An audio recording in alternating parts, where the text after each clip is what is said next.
그 나경원 씨가 약간 그러니까 두려움을 느끼는 건가 이런 생각이 들어요. 왜냐면 공포 정치란 말이. 근데 어제 이재명 대표와 대담을 했던 유시민 작가가 그런 걸 물어보더라고요. 당신이 집권하면, 그러니까 이재명 후보가 집권하게 되면 검사들 중에서 칼 잘 쓰는, 날이 시퍼런 칼을 쓰는 검사들을 데려다가 정치 보복을 할 거 아니냐. 근데 지난번에도 정치 보복 안 한다는 얘기를 했는데 이번에도 아주 분명하게 얘기하더라고요. 그게 아니라 검찰 개혁할 거다. 칼 절대 안 쓴다. 그거 쓰면 우리도 망한다. 어떻게 보셨어요? 아니 그리고 대통령은 그럴 권한이 없어요. 실제로는 윤석열은 지가 막 한 거지만 대통령은 그렇게 검찰에게 수사해라 마라 얘기할 예를 들어 권한이 없는 사람입니다. 그래도 뭐 인사권을 통해서 영향을 미칠 수 있고 문재인 정부 때 적폐 수사가 있었으니까. 아니 그래서 네. 이재명 전 당대표 얘기하는 예를 공수처를 더 확대하겠다고 얘기하는 거잖아요. 공수처는 대상이 누구냐?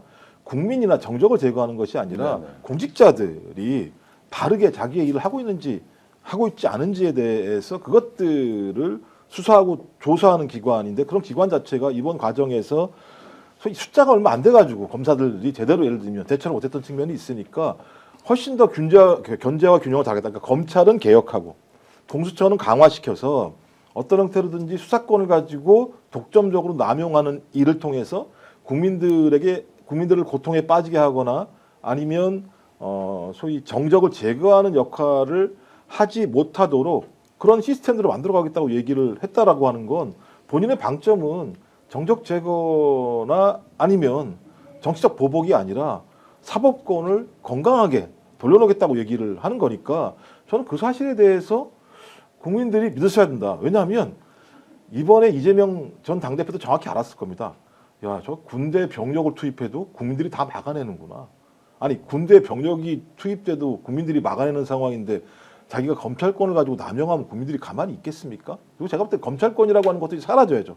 제가 볼 때는 어떤 수사권이라고 하는 부분들이 합법적으로 활용이 되는 세상이 돼야 된다는 생각이 들고 저는 그거 앞서 아까 나경원 얘기 나왔습니다만 본인이 6년 전에 신성한 국회에서 빠루 들고 설쳐가지고 국회법으로 걸려가지고 지금까지 지금 수사받고 기소돼가지고 재판도 아직 안 받고 있잖아요. 6년 동안. 그러면 그렇죠. 본인이 스스로 자기를 돌아보면 죄송합니다. 빨리 재판을 해주세요. 라고 하는 것이 맞는 거지. 드럼통에 들어가가지고 저런 쓸데없는 얘기를 하는 거 보면 저자들은 기본적으로 공감 능력이 전혀 없는 자들이에요. 그러니까 본인들이 얼마나 잘못했는지에 대한 부끄러움은 아무것도 없고 남에 대해서만 엄청난 이 폭력을 가해내는. 그러니까 6년 전에는 빠르로, 그 다음에 작년에는 윤석열이 총칼로 예를 들면 국민들을 억압했던 거 아니겠어요? 그러니까 저는 참 저자들을 보면서 저자들은 빨리 조사받고 수사받아서 법에 의해서 단죄를 받아야 될 자들이라고 생각합니다.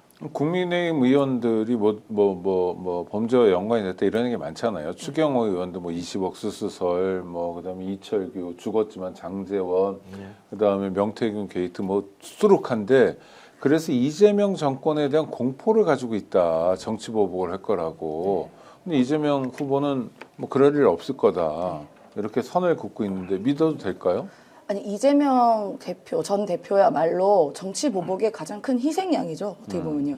윤석열 정권 들어와서부터 시작부터 정적 제거에 윤석열 정권을 몰입을 했고 그러면서 이재명 대표 관련해서 뭐 압수수색을 300여 차례 넘게 했고 심지어 가족 그다음에 같이 일했던 동료들까지 전부 탈탈 뒤져서 뭐 몇 분은 아직도 이제 구속 수감돼 계시고 그 고통스러운 나날을 보내지 않았겠습니까? 어쨌든 첫 번째부터 사법 사인을 저지르려고 했던 것이 윤석열 정권입니다.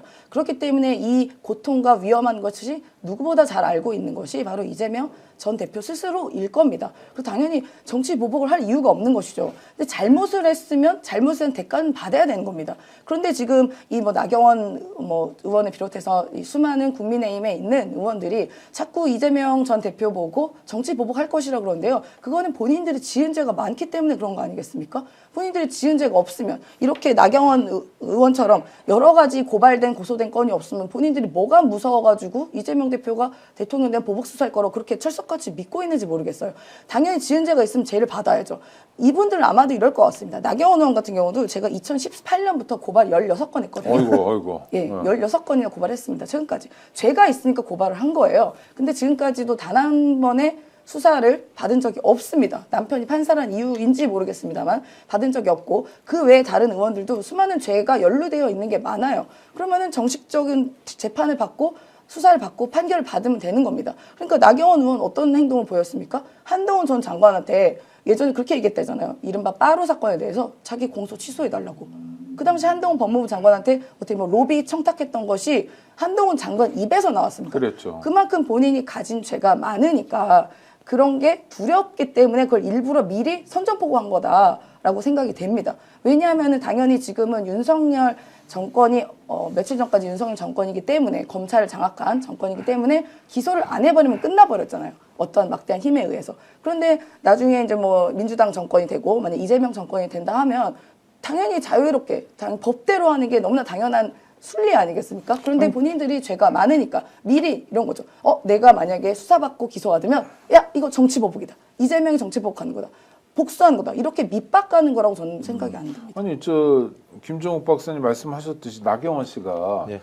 2020년 1월에 기소가 됐어요. 국회 네. 선진화법으로. 네. 그리고 이분은 이제 손괴 이런 게 있어가지고 양형이 세요. 그러니까 국회 7년까지예요. 법상은 되겠습니다. 네, 이번에. 7년까지기 네. 때문에 한번 들어가시면 오래 사셔야 되는데 문제는 1심을 5년 반 동안 하고 있어요. 그러니까 제가 볼 때는 5년 반 동안 하는 게 아니라 안 한다고 봐야 되는 거죠. 지금 상황. 그러면 어떻게 안 할 수 있을까? 그러니까요. 저 때는 어떤 권력의 힘, 외압을 통해서 이걸 막지 않고서야 또 그다음에 이게 나경원 하나만 들어가 있는 게 아니라 거기에 있는 전직 그다음에 현직 국회의원들 같은 경우가 다 지금 기소가 돼 있는 상황이고 당직자도 지금 기소가 되는 상황이니까 전체적인 그 압도적인 힘을 통해서 하지 못하도록 외부에 강압을 하는 거니까 이 얘기는 결론적으로 뭐냐? 국민의힘은 권력을 가지면 내가 죄를 졌더라도 자기의 권력을 통해서 수사조차 하지 못하거나 수사를 해서 기소를 했다고 하더라도 재판까지 가지 못하게 계속 연장해낼 수 있는 힘이 있는 거다. 그럼 그 힘을 누가 줬을까? 제가 볼 때는 법원도 있겠습니다만 경찰이에요, 기본적으로.